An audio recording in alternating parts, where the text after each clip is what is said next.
So here are my secrets. It's called hand therapy secrets. I should call it Huang secrets, but anyway, here are my secrets to studying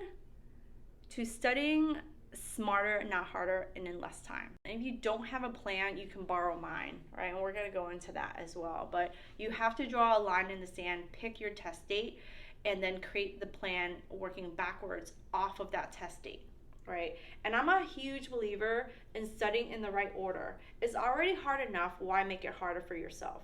So I believe in studying in the right order. It's just like when you're working with a patient, right?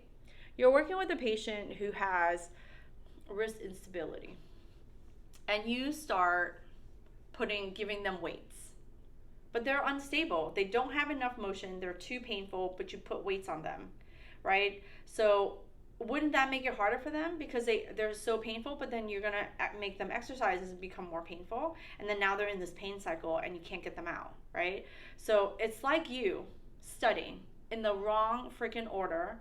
And I'm going to say it, I said it before, I'm going to say it again. If you're studying and you're starting off with the brachial plexus, it is my personal opinion and belief that you're studying in the wrong order.